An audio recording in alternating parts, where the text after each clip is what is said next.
Hello everyone, आज हम करेंगे एच सी वर्मा का क्वेश्चन नंबर 34 और इस क्वेश्चन का पार्ट ए हम इस वीडियो में देखेंगे। इस क्वेश्चन में हमारे पास में हमको ए और बी ब्लॉक का एक्सेलरेशन बताना है।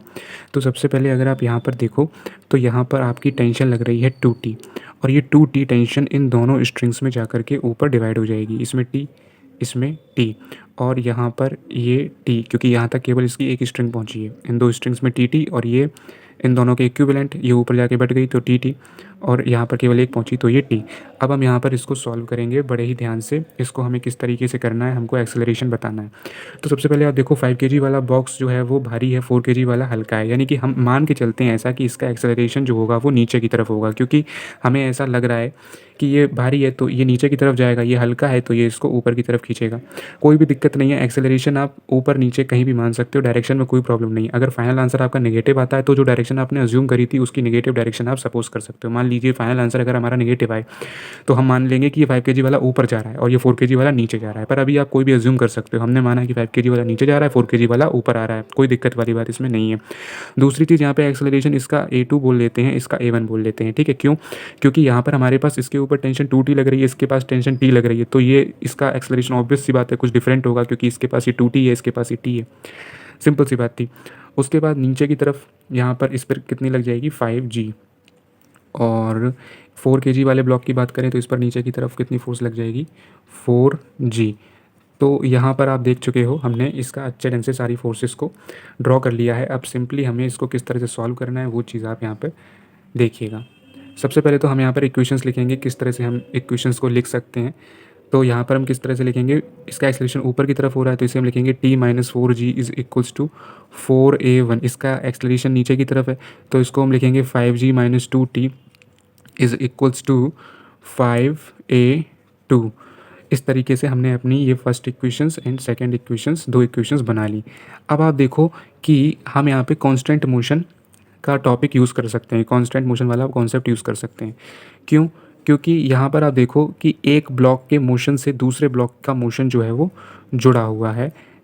तो बाई कांस्टेंट मोशन में आप जानते हो फोर्स इनटू एक्सेलरेशन का समीशन जीरो के इक्वल पुट कर देते हैं। तो समीशन ऑफ टी डॉट है, यहाँ पे हमारे पास टेंशन वाली फोर्स है और एक्सेलरेशन वाली फोर्स है, तो T dot A is equal to zero कर देंगे। अब यहाँ पर 5 kg वाले ब्लॉक पर देखिए 2t और एक्सेलरेशन नीचे की तरफ a2, और यहाँ पर आपके पास में ये क्या है, इसको हम यहाँ पर अगर आप देखो तो टेंशन और एक्सेलरेशन के बीच में कितना एंगल है 180 डिग्री का, क्योंकि एक्सेलरेशन नीचे की तरफ है, टेंशन ऊपर की तरफ है।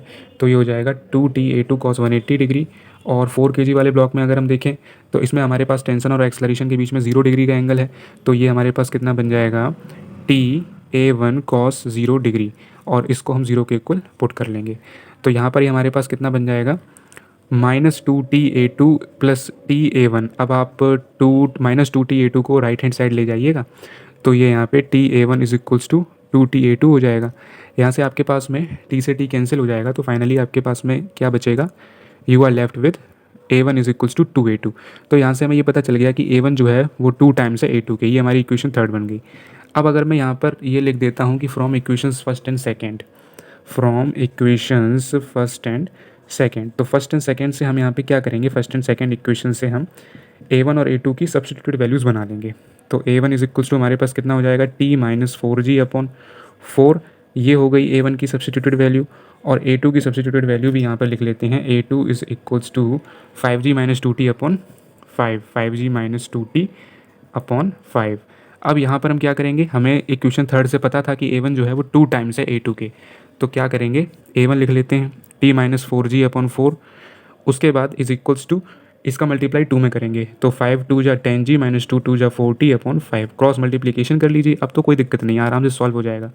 5t minus 20g is equals to 40g minus 16t। Main चीज़ होती है इक्वेशन बनाना, जैसा कि मैंने आपको प्रीवियस वीडियो में बताया था। बाद में सॉल्यूशन करना, उसका सॉल्व करना, उसको सिंपल चीज़ है, उसमें कोई दिक्कत नहीं होती। तो ये हो जाएगा 16t plus 5t 21t is equals to 60g। यहाँ से आपके पास में t की कितनी वैल्यू निकल आएगी 20 अपॉन 7g। और ये t की वैल्यू आप उठा करके किस में पुट कर सकते हैं आराम से, अपनी इक्वेशन नंबर, ये जो आपने सब्स्टिट्यूटेड वैल्यूज़ बनाई थी a1 और a2 की, तो a1 निकालना है तो t की जगह आप क्या लिख दें 20 upon 7g minus 4g upon 4 तो यहाँ पर ये कितनी निकल कर के आ जाएगी, A1 इज इक्वल्स टू, ये कितना बन जाएगा 20G माइनस 7 4 28G अपॉन 7 और यहाँ पे इंटू 4 रेसिप्रोकल होके आ जाएगा। तो ये आपका कितना बन जाएगा माइनस 8G अपॉन 28। ये आपका किससे कैंसिल आउट हो सकता है, ये आपका 4 से कैंसिल आउट हो सकता है। तो ये कितना बन जाएगा 4 2 जा 8 और 4 7 जा 28। अब आप यहाँ पर ध्यान से देखो, जो बात मैंने आपको ऊपर बताई थी उस बात को, कि हमारे जो A1 की वैल्यू आ रही है वो -2/7G आ रही है। इसका मतलब क्या है कि जो डायरेक्शन हमने A1 की ऊपर मानी थी, ये जो डायरेक्शन हमने A1 की मानी थी ऊपर, ये हमने मानी थी इधर कि ये ऊपर की तरफ जा रहा है। तो इसका मतलब क्या है कि जो डायरेक्शन हमने मानी थी, जो अज्यूम करी थी, वो गलत थी, ये नीचे की तरफ जा रहा है, बाकी मैग्नीट्यूड बिल्कुल ठीक है। तो हम यहाँ पर क्या करेंगे, जो हम अपना फाइनल आंसर लिखेंगे यहाँ पर, वो हम किस तरह से लिखेंगे, वो हम यहाँ पर लिख देंगे कि A1 is equals to 2/7G, और हमने ऊपर की तरफ डायरेक्शन अज्यूम करी थी क्योंकि आंसर हमारा नेगेटिव में आ रहा है, तो यहाँ क्या लिख देंगे डाउनवर्ड्स। ठीक है, तो ये फ़ायदा होता है। तो इसलिए मैंने कहा कि डायरेक्शन पे ध्यान मत दीजिए, जो फाइनल आंसर आए उसके मैग्नीट्यूड पे, उसके साइन पे ध्यान दीजिए। तो माइनस का साइन की ने क्या सिग्निफाई किया कि जो हमने डायरेक्शन अज्यूम की थी वो ऊपर की तरफ नहीं बल्कि नीचे की तरफ थी। अब हम यहाँ से A2 भी फाइंड कर लेते हैं। तो A2 इज़ इक्वल्स टू कितना था, जो सब्स्टिट्यूटेड वैल्यू हमने बनाई थी 5G माइनस 2T अपॉन 5 था, 5G माइनस 2T अपॉन 5। तो यहाँ पर हम यहाँ क्या करेंगे, A2 is equals to 5G minus 2T, तो ये 40 अपॉन 7G अपॉन में 5। इसको सॉल्व कर लेते हैं तो ये हमारे पास कितना बन जाएगा, A2 is equals to 5G, ये क्रॉस मल्टीप्लिकेशन कर लेते हैं तो यहाँ पर इसको सॉल्व करेंगे तो 5 7 35G माइनस 40G अपॉन 7 5 35। इसको आप सॉल्व कर लेना, कोई बड़ी बात नहीं है। तो ये कितना आ जाएगा -5 अपॉन 35G। तो ये हमारी कितनी वैल्यू आ जाएगी, A2 is equals to -G upon 7। देखो इसकी भी वैल्यू में माइनस का साइन आया, यानी कहने का मतलब क्या है कि A2 जो होगा वो हमारा नीचे की तरफ नहीं होगा, A2 की जो डायरेक्शन होगी वो ऊपर की तरफ होगी। यहाँ पर हमने A2 को क्या माना था, A2 की डायरेक्शन हमने यहाँ पर नीचे की तरफ मानी थी। ये देखिए नीचे की तरफ नहीं होगी, ऊपर की तरफ होगी, क्योंकि ये माइनस का G/7 आया है। तो इस तरीके से डायरेक्शंस का कोई दिक्कत वाली बात नहीं है। A2 को हम यहाँ पे क्या लिख देंगे, G/7 अपवर्ड्स, क्योंकि हमने डाउनवर्ड्स मानी थी और आंसर हमारा नेगेटिव आया, यानी उसने बताया कि जो डायरेक्शन आपने अज्यूम करी वो रॉन्ग थी, सही डायरेक्शन क्या होगी, अपवर्ड्स।